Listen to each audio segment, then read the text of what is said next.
नमस्कार दोस्तों, मैं आपका अपना दोस्त दीपक गौड़ फिर से एक नई वीडियो के साथ हाजिर हूँ। दोस्तों माफ़ी चाहता हूँ, पिछले कुछ दिनों से मैंने कोई वीडियो नहीं डाली है। एक्चुअली में क्या है कि मैंने जस्ट अभी एक नई जॉब ज्वाइन की है, तो उस सिलसिले में थोड़ा बिजी हूँ और थोड़ी तबीयत भी ख़राब चल रही थी। बट मैं आगे कोशिश करूँगा कि जितना हो सके अपना फुल एफ़र्ट आपको दूँ, ताकि आपको वीक में कम से कम 2 वीडियो या 3 वीडियो तो ज़रूर मिले। तो दोस्तों पिछली वीडियो में हमने देखा कि मैंने अपने लॉस की कुछ कहानी को आपके साथ शेयर किया था। उसमें लॉस के कुछ मेन कारणों को मैंने आपको बताया था कि मेरे लॉस होने का मेन कारण क्या था। उसमें सबसे बड़ा कारण था ओवर ट्रेडिंग। ओवर ट्रेडिंग एक बहुत बड़ा रीज़न था जिससे मुझे इतना बड़ा लॉस हुआ, और मैंने दिखाया भी था कि 30% कैपिटल सिर्फ़ और सिर्फ ब्रोकरेज में चली गई थी, वो सिर्फ ओवर ट्रेडिंग की वजह से। तो शेयर मार्केट में हमें इस चीज़ का पूरा ध्यान रखना है कि जहाँ तक हो सके हमें ओवर ट्रेडिंग दोस्तों बिल्कुल भी नहीं करनी है। हमें ओवर ट्रेडिंग से बचना है, खासकर जो नए ट्रेडर हैं या फिर जो अभी शेयर मार्केट में शुरुआत करना चाहते हैं। तो मेरी राय यही रहेगी कि शुरुआत करने वाले जो भी ट्रेडर हैं या जो बिगिनर हैं, अपनी कम से कम पूंजी के साथ शुरुआत करें, प्लस ओवर ट्रेडिंग करने की भूल बिल्कुल भी ना करें, क्योंकि ओवर ट्रेडिंग एक ऐसा जहर है जो हमें दिखाई भी नहीं देगा और धीरे धीरे अपनी कैपिटल को ख़त्म भी करता चला जाएगा। तो ओवर ट्रेडिंग से हमें बच के रहना है। दोस्तों आज मैं अपने जीरोधा के अकाउंट की कुछ झलक आपको दिखाना चाहूँगा कि किन गलतियों की वजह से मैंने जीरोधा में अपने 1,30,000 रुपये डुबा दिए। दोस्तों मैं आपको बताना चाहता हूँ, ऐसा नहीं है कि मैंने शेयर मार्केट से पैसे कमाए नहीं हैं। अगर मैंने पिछले 2-3 साल में अगर 100 एंट्री ली है तो उसमें से 60 एंट्रियों में मैं प्रॉफिट में रहा हूँ। और जब मैंने अपने कॉन्ट्रैक्ट नोट को देखा तो मुझे लगा कि अगर मैं अपनी पूरी एंट्रियों को देखूं तो उसमें सिर्फ़ और सिर्फ 8 एंट्रियों को अगर मैं साइड में कर दूं तो मुझे शायद नुकसान नहीं होता। सिर्फ़ और सिर्फ 8 एंट्रियों में मेरा 70-80 हज़ार का नुकसान है। वो गलतियां मैंने क्यों की, किस वजह से की, वो तो नहीं बता सकता, बट उन एंट्रियों को मैं आपके साथ शेयर ज़रूर कर सकता हूँ कि मैंने कितनी बड़ी गलतियाँ की है। तो मैं आपके साथ वो चीज़ शेयर करना चाहूँगा। आशा करता हूँ आपको भी वो चीज़ अच्छी लगेगी। अच्छी लगेगी का मीन मतलब आप वो गलतियाँ अपने जीवन में ना दोहराएं तो ज़्यादा अच्छा होगा।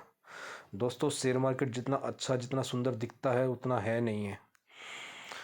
अगर इसमें आप पैशन रखोगे, अपने इमोशन को कंट्रोल में रखोगे तो इसमें पैसा है। बट हम गलती क्या करते हैं कि हम जिस दिन शेयर मार्केट में आ जाते हैं उसी दिन से हम लखपति बनना चाहते हैं, जो कि पॉसिबल नहीं है। शेयर मार्केट एक ऐसा कुआं है जिससे अगर आप बूंद बूंद निकालोगे तो हो सकता है आप जल्दी अपने सपनों को अचीव कर पाओ। बट अगर आप सोचोगे कि एक दिन में ही मैं अपने सपने पूरे कर लूँ, तो दोस्तों ये मेरी गारंटी है आप निराश होकर ही इस मार्केट से बाहर निकलोगे।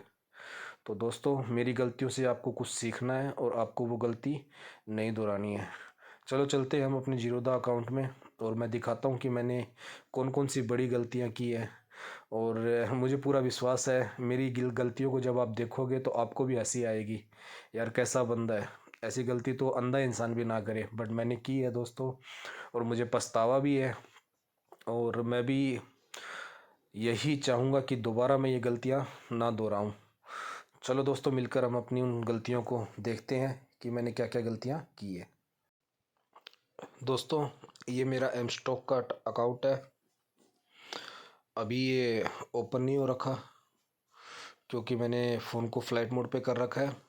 पिछले 2 महीने से मैं इसी अकाउंट को यूज़ में ले रहा हूँ, क्योंकि जब से मुझे पहली गलती का पता चला ओवर ट्रेडिंग, जिसकी वजह से मैं अपनी 30% कैपिटल को ख़त्म कर चुका हूँ, तब से मैंने सर्च करना शुरू किया कि कौन सा ब्रोकर सही है जिसका ब्रोकरेज बहुत कम हो। तो मुझे पता चला M stock zero brokerage pay काम करता है। पिछले 2 महीनों से मैं एम स्टॉक पे काम कर रहा हूँ। इसमें भी बहुत सी अच्छाइयाँ हैं प्लस बहुत सारी कमियाँ हैं। नेक्स्ट वीडियो में मैं इसके बारे में भी आपको कुछ बताऊंगा। कि एम स्टॉक कैसा प्लेटफॉर्म है, इसे हमें डाउनलोड करना चाहिए या नहीं करना चाहिए, वो मैं नेक्स्ट वीडियो में बताऊंगा। अभी हमारा पॉइंट है जीरोधा के साथ, क्योंकि पिछले 3 साल से मैं जीरोधा पे ही काम कर रहा हूँ, तो मेरी मोस्टली सारी एंट्रियाँ जीरोधा के ऊपर ही है। तो अभी हम जीरोधा के बारे में ही बात करेंगे। तो चलते हैं अपने जीरोधा के अकाउंट पे। तो मैं अपने जीरोधा के अकाउंट पे आपको ले चलता हूँ। ये मेरा जीरोधा का अकाउंट है। और सॉरी दोस्तों, मुझे शायद नेट को ऑन ही करना पड़ेगा। मुझे लगा फ़्लाइट मोड पे डाल देता हूँ, क्योंकि बीच में कॉल वगैरह परेशान करते हैं, तो मुझे फ़्लाइट मोड से फ़ोन हटाना पड़ेगा कुछ टाइम के लिए, ताकि मैं आपको दिखा पाऊँ। चलो दोस्तों, खोलते हैं अपने जीरोधा ऐप को।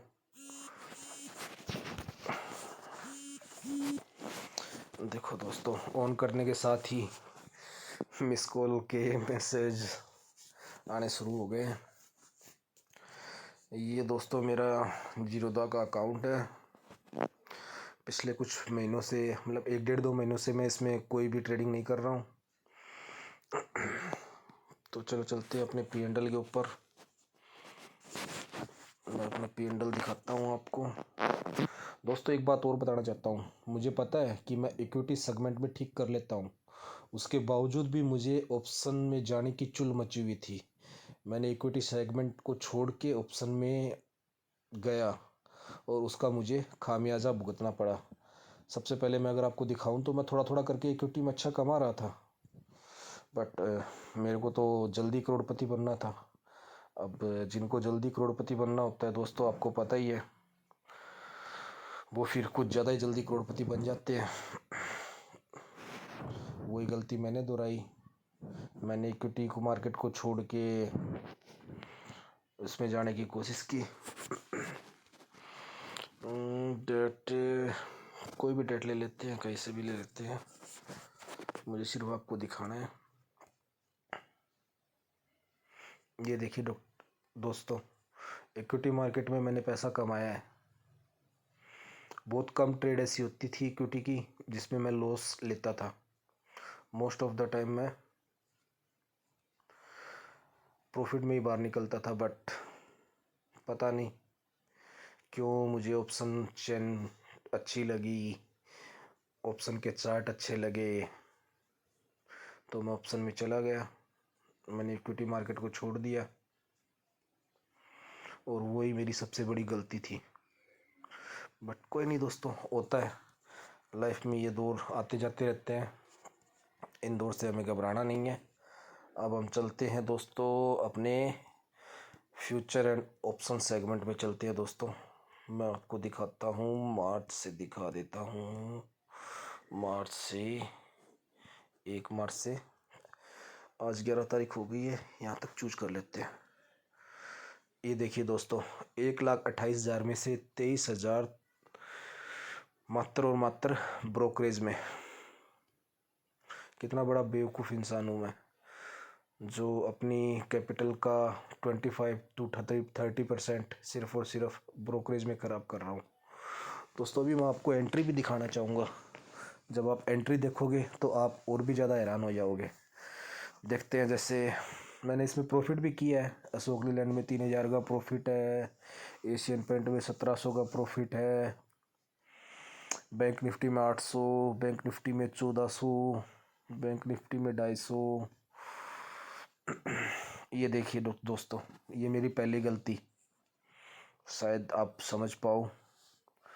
मैंने एक लॉट 360 के भाव से लिया था और मैं इतना बेवकूफ़ इंसान हूँ कि 250 पर उसे निकाल रहा हूँ, जबकि मुझे 30-40 पॉइंट पर निकल जाना चाहिए था। 30-40 पॉइंट का लॉस लेके मुझे निकल जाना चाहिए था, बट मैं यहाँ पे 110 से भी ज़्यादा पॉइंट पे खड़ा हूँ।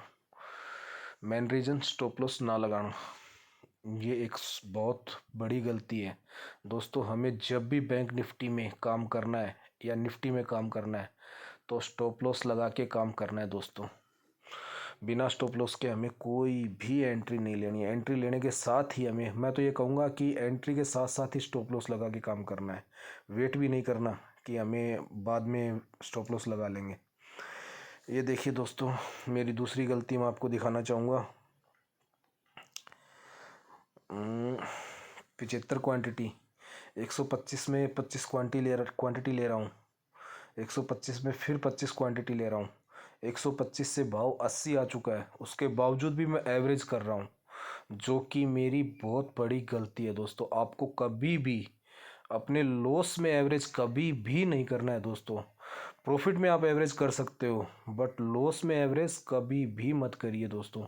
ये एक बहुत बड़ी बेवकूफ़ी होगी, या फिर इसे कह सकते हैं मार्केट के साथ लड़ाई करना, और मार्केट के साथ लड़ाई में आप कभी भी नहीं जीत सकते।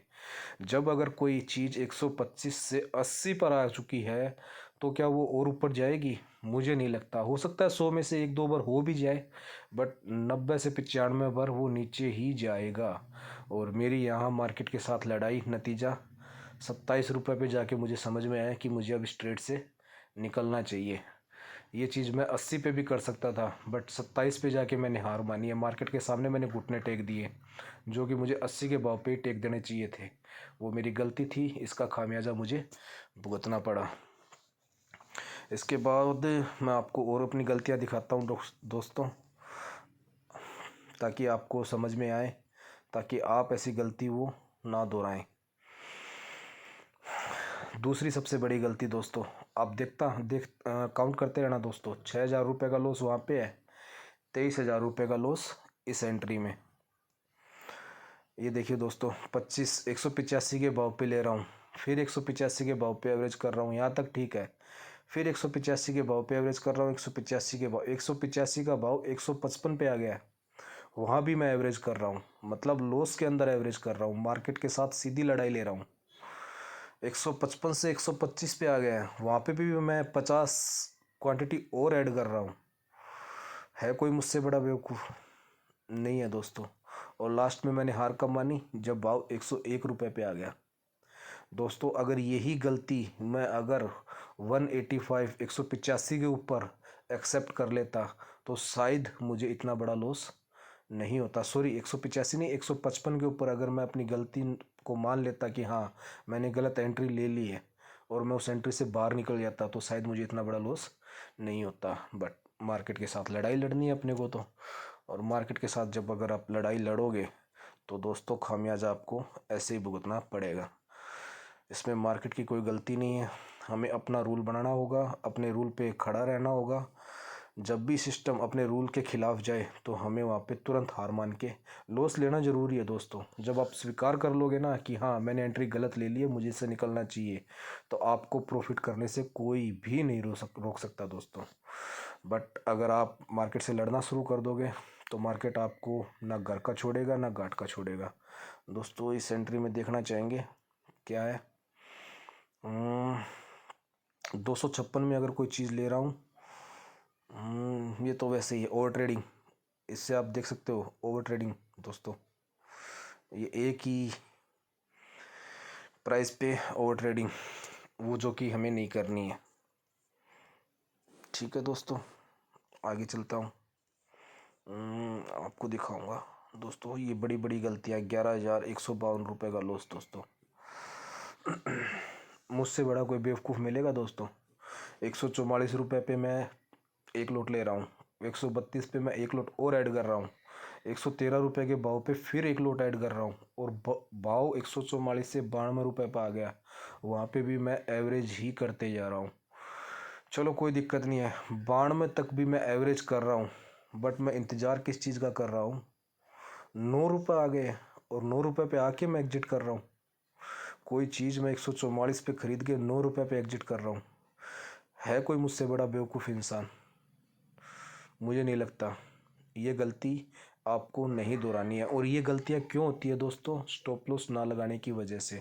अगर हम स्टॉप लॉस का यूज़ नहीं करेंगे, तो हमारे दिमाग में ये चलता रहेगा कि हाँ यार यहाँ से पलटेगा, हाँ यार यहाँ से पलटेगा, हाँ यार यहाँ से पलटेगा, बट वो मार्केट कभी भी नहीं पलटेगा। तो ये गलती शायद हमें नहीं करनी है दोस्तों। इसके बाद मैं आपको अपनी नेक्स्ट गलतियों के बारे में दिखाता हूँ। ये सिर्फ तीसरी या चौथी एंट्री है दोस्तों मेरी, तीसरी चौथी एंट्री है। आप देखते रहना, शायद आपको समझ में आ जाएगा। उसके बाद मैं सिर्फ अपनी बड़ी बड़ी गलतियां दिखा रहा हूँ जो मैंने की है, जो कि आपको नहीं करनी है। ये देखिए दोस्तों, 4500 रुपये का लॉस। एक लोट 453 रुपये पे ले रहा हूँ और 271 रुपये में निकाल रहा हूँ। है कोई मुझसे बड़ा बेवकूफ़ इंसान? 453 की चीज़ समझ में आता है यार, 430 हो गया निकल जाओ, 420 हो गया निकल जाओ, 410 हो गया निकल जाओ, 400 हो गया यार अब तो निकल जाओ। 271 रुपये तक मैं वेट कर रहा हूँ। किस चीज़ का वेट कर रहा हूँ भाई? 150 पॉइंट का लॉस ले रहा हूँ। किस चीज़ का लॉस कर, मतलब वेट किस चीज़ का कर रहा हूँ, मुझे खुद को समझ में नहीं आ रहा। मतलब अब जब मैं ये कॉन्ट्रैक्ट नोट देखता हूँ ना, तो यार मुझे पछतावा होता है कि मैं कर क्या रहा था। और भी काफ़ी बड़ी बड़ी गलतियाँ मैंने की है। ये शायद गलती नंबर मेरी 5 या 6 होगी। इस और भी मैं आपको बड़ी बड़ी गलतियाँ दिखाता हूँ दोस्तों, शायद आपको समझ में आ जाए। मैं शेयर मार्केट को दोस्त नहीं दूंगा दोस्तों, क्योंकि शेयर मार्केट ने मुझे पैसे दिए भी हैं, बट मैंने अपनी गलतियों की वजह से पैसे गंवाए हैं। अगर आज मैं वो गलतियां नहीं करता तो शायद मैं इस मुकाम पे नहीं होता। मुझे शेयर मार्केट से दूर नहीं रहना पड़ता, आज मैं भी शेयर मार्केट से जुड़ा होता। हालांकि मैं अभी भी शेयर मार्केट से जुड़ा हुआ हूँ, बट अब लेवल चेंज हो चुका है दोस्तों। अब मैं पहले जैसे करता था वैसे नहीं करता हूँ। अब कोई कैश मार्केट में 2-4 पॉइंट के लिए, ये देखिए दोस्तों, 7,000 रुपये का लॉस दोस्तों। 60 रुपये में लिया, 55 पे फिर एवरेज कर रहा हूँ, 50 पे फिर एवरेज कर रहा हूँ, 48 पे फिर एवरेज कर रहा हूँ, और लास्ट में 30 पे जाके मैंने हार मानी है कि यार अब तो मुझे बाहर निकलना ही चाहिए। जबकि मेरी पूंजी इतनी बड़ी नहीं है दोस्तों कि मैं इतने लोड के साथ काम करूँ, बट क्या बताएं, ये गलतियाँ की है, स्वीकार करनी पड़ेगी। ये देखिए सर, कितनी बड़ी गलती, 17,000 रुपये की गलती। 65 रुपये में लिया, 60 में एवरेज कर रहा हूँ, 55 में एवरेज कर रहा हूँ, 53 में एवरेज कर रहा हूँ, 50 में भी एवरेज कर रहा हूँ, 40 में भी एवरेज कर रहा हूँ, 30 में भी एवरेज कर रहा हूँ, और फिर लास्ट में जाके 5 रुपये में मैंने एग्जिट किया है। जबकि मुझे एग्जिट मेरे हिसाब से मुझे 55 रुपये पे या 53 रुपये पे या 50 रुपये पे या 40 रुपये पे मुझे एग्जिट कर जाना चाहिए था। ज़्यादा नहीं, 30 में एग्जिट कर जाता तो भी 50% 50% कैपिटल मेरी बच जाती। अगर मेरा 21,000 रुपये का लॉस है तो वो शायद 8-10 हज़ार रुपये का लॉस होता। बट इंतज़ार करता गया। ये एक्सपायरी से एक दिन पहले की बात है, जबकि मुझे पता है नेक्स्ट डे एक्सपायरी है, उसके बावजूद भी मैं पागलों की तरह लगा हुआ हूँ एवरेज करने में। तो दोस्तों ये गलतियाँ आपको नहीं करनी है। इसके बाद इससे बड़ी गलती शायद और भी है, इससे बड़ी गलतियाँ भी। ये मैंने 5-6 गलतियाँ जो बड़ी बड़ी गलतियाँ की है, इसका खामियाजा मुझे भुगतना पड़ा है।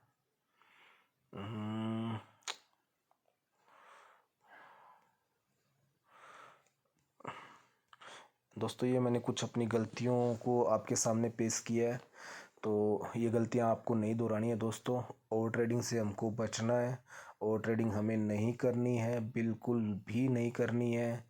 उसके बावजूद दोस्तों हमें स्टॉप लॉस के साथ काम करना है, स्टॉप लॉस के बगैर काम नहीं करना है। बिगिनर ट्रेडर है या फिर जो अभी मार्केट में नया है, एक लोट के साथ ही काम करना है। और अगर दोस्तों मेरा अगर 1% भी अगर कहना अगर आप मानो, तो आपको ऑप्शन से कुछ टाइम के लिए दूर रहना है।